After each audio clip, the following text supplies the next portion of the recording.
Welcome back to another technical deep dive here in the debug zone. Today we're tackling a big question and breaking it down with insights from other users.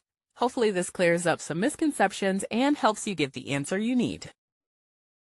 So buckle up, stay a little curious, and let's jump right in.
And that's a wrap. I hope you found the answer you were looking for. If you did, take a second to hit that subscribe button. It really helps out. And let me know in the comments which solution worked best for you. See you next time in the debug zone.